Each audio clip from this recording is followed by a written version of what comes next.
The week after Christmas, just before the New Year, can be a strange time. Still officially Christmas until the 6th of January, it's often a period that's very busy, perhaps saying goodbye to one set of relatives and getting ready to welcome others. It's a time to look back on the year soon to end and wait for the new year with hope and some trepidation, especially with the current uncertainties over COVID. So this well-known reading from Ecclesiastes seems appropriate for this time of change. For everything there is a season, and a time for every matter under heaven.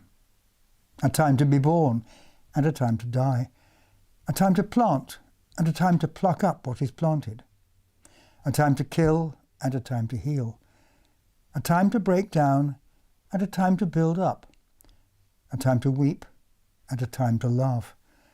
A time to mourn, and a time to dance. A time to throw away stones, and a time to gather stones together. Time to embrace, and a time to refrain from embracing. A time to seek, and a time to lose. A time to keep, and a time to throw away. A time to tear, and a time to sow. A time to keep silence, and a time to speak. A time to love, and a time to hate, a time for war, and a time for peace. As Christmas traditionally is a time for children and a time for storytelling, I'd like to read a shortened version of a children's story I wrote, which was inspired by that reading from Ecclesiastes. So if you're sitting comfortably, The Leaf That Wanted to Fly. It was spring, and on the topmost branch was a big tree. The little leaf unfolded to a bright new world. All around her, other leaves were calling to each other in rustling voices. The sun was warm, and the wind soft and gentle. The little leaf looked up at the blue sky and saw the birds swooping and diving, tired after their long journey from the south, giving cries of pleasure as they returned home to the big tree. I wish I could fly, thought the little leaf. It must be such fun to go where you want and see different places. When they had rested, the birds began to build nests in the branches of the big tree, fetching moss and twigs and weaving them into homes. The little leaf watched in amazement. "How I wish I could fly," she sighed. "Then I could fetch moss and twigs and build a home like the birds." "You have a home here with me," said the big tree. The sun grew warm, and the flowers in the garden burst into bright colours as the birds moved into their new nests. The little leaf watched the mother bird sitting anxiously on top of her eggs, while the father bird flew backwards and forwards, getting worms for her and her chicks. The eggs hatched, and the baby birds cried shrilly for food. "If I could fly," said the little leaf, "I could help catch worms. It must be such fun catching worms," she said wistfully. "I provide all the food you need, little leaf," said the big tree. The baby birds took their first wobbly steps, and the little leaf watched fearfully as they edged further from the nest. She watched them flap their wings and held her breath on the day the mother bird pushed them off the branch. The baby birds flew. The sun grew stronger, and the big tree pushed its roots deeper into the ground. Then came the day when the baby birds flew away and did not return.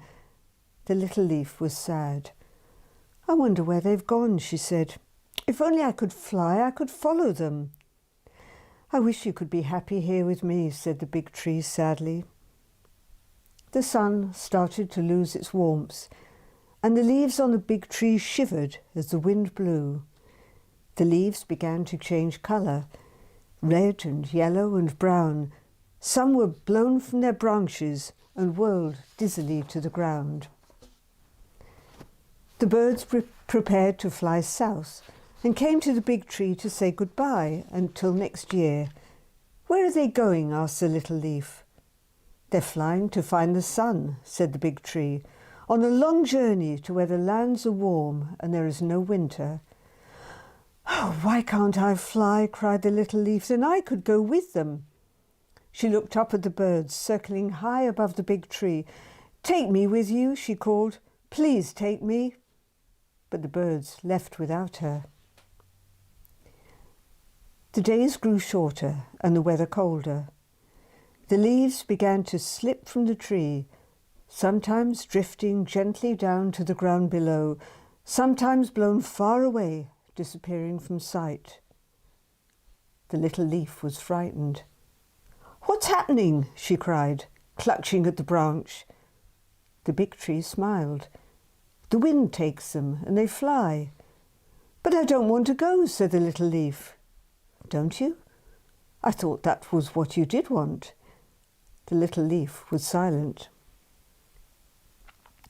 The leaves on the big tree began to fall, faster and faster, but the little leaf held on tightly and she trembled in fear. "I don't want to go, big tree," she said. "Please don't make me."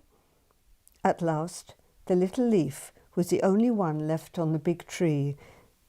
It was cold and lonely high up there on the topmost branch, but still she held on.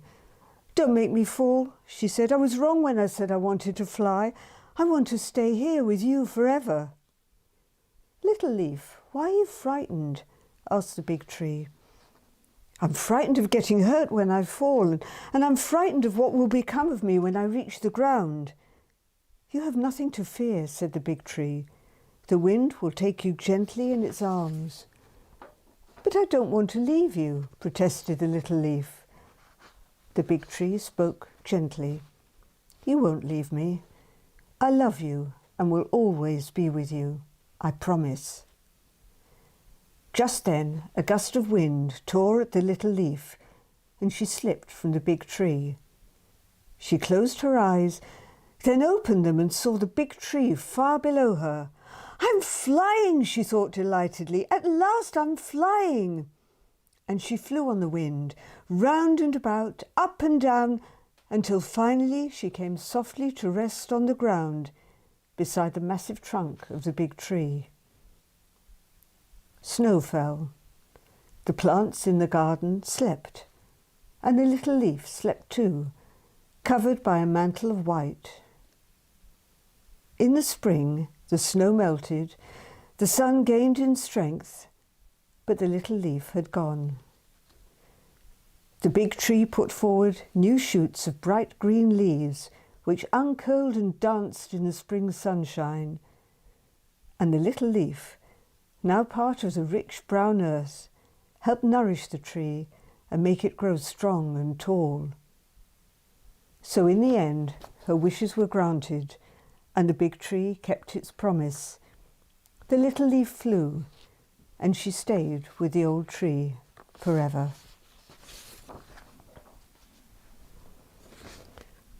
For everything there is a season, and a time for every matter under heaven.